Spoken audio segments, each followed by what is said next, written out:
호린 여러분 안녕하세요. 고비의TV입니다. 오늘도 소름 돋는 무서운 이야기 하나 준비했는데요. 그럼 이야기 바로 시작하도록 하겠습니다.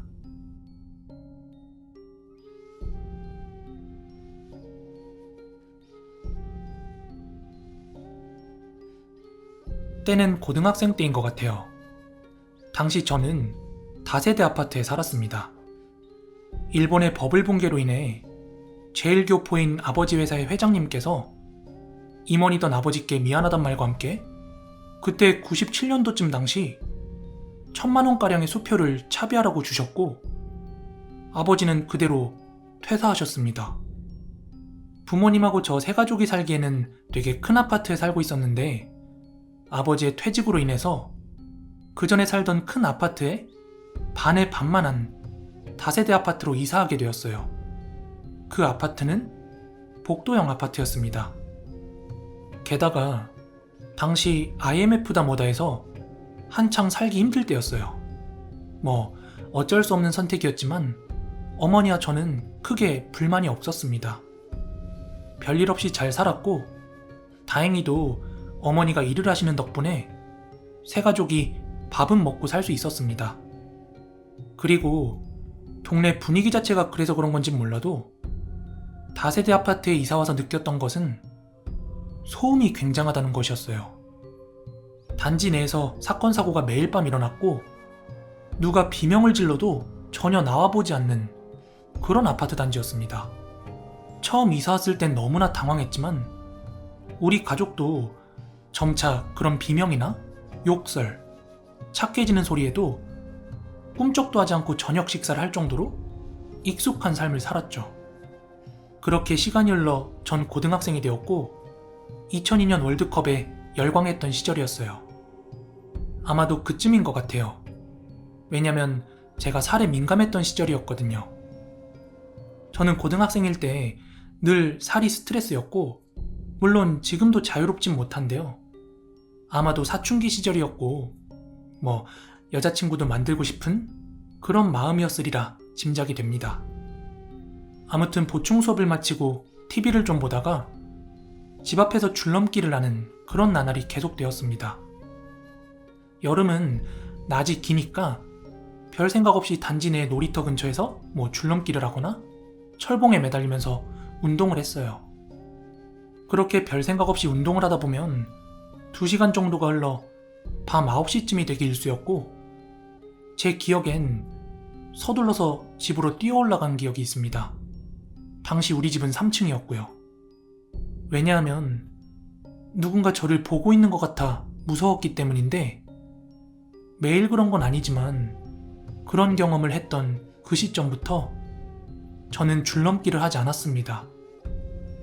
살이 문제가 아니라 너무 무서웠어요. 분명 누군가 노려보고 있는 기분인데 근데 어딘지 알 수가 없어서 더 미치겠는 거 있죠.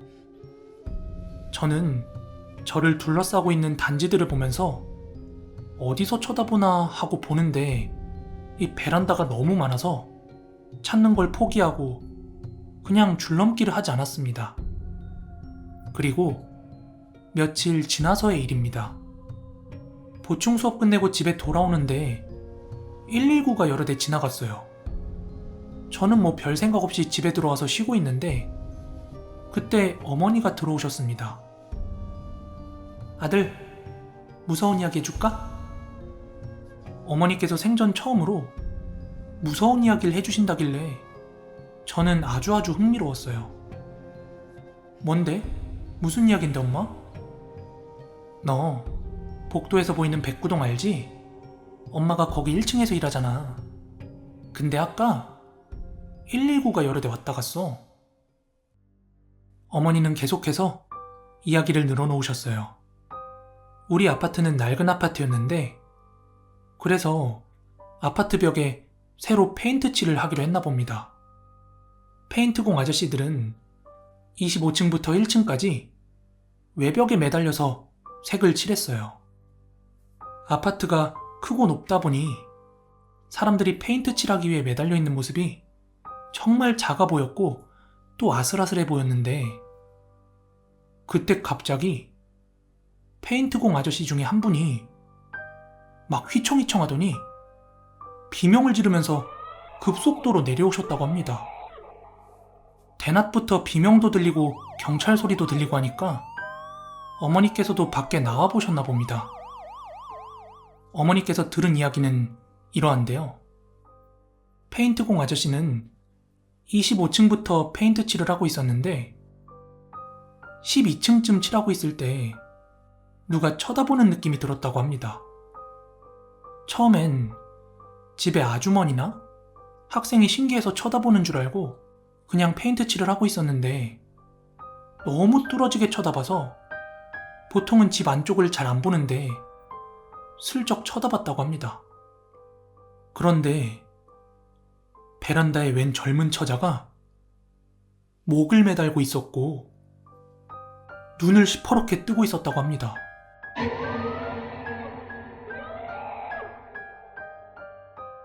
한마디로 아저씨와 그 자살한 젊은 처자와의 거리는 불과 50cm 안팎이었고 눈을 마주친 아저씨는 너무 놀라서 균형을 잃었고 급하게 내려오게 되었다고 합니다. 결국 119와 경찰들이 출동해서 문을 따고 들어갔대요. 그리고 시체는 생각보다 아주 오래되었다고 하는데 거의 일주일이 넘게 방치가 되어 있었대요. 그리고 그 시체는 눈을 감고 있었답니다.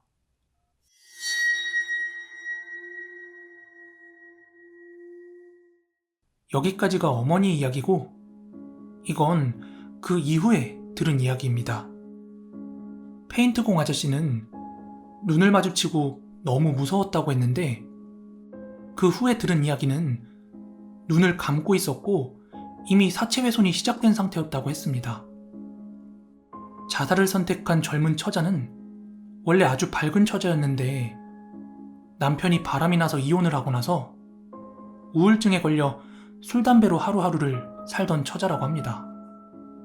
복도형 아파트라 이웃사촌이 많았지만 이혼 이후 분위기가 안 좋아서 이웃들도 조금 피했다고 들었습니다. 시신은 오랫동안 베란다에 대롱대롱 걸려 있었고 집에서 나오지도 보이지도 않는 옆집 처자에 대해서 아무도 신경 쓰지 않았기 때문에 자살을 알 수 있었던 사람은 아무도 없었다고 합니다. 그런데 제가 소름이 돋는 건 제가 줄넘기를 하던 그 자리 정면으로 고개를 약간만 들면 바로 그 베란다가 보입니다. 가끔은 그 처자가 날 쳐다보고 알아봐 주길 원하진 않았을까? 그런 생각을 했었네요. 그 아파트의 실명은 거론하지 않겠습니다. 1206호. 그 집은 그 이후 늘 불이 꺼져 있었고 한 반년 정도 지나니까 누군가 이사를 왔습니다. 과연 저기 사는 사람들은 그 젊은 처자 일을 알고 있을까? 하는 의문이 듭니다. 그리고 삼가 고인의 명복을 빕니다. 네, 오늘 준비한 무서운 이야기는 여기까지고요. 오늘 월요일 하루도 파이팅 하시기 바랍니다. 저는 내일 더 무서운 이야기로 찾아오도록 하겠습니다. 감사합니다.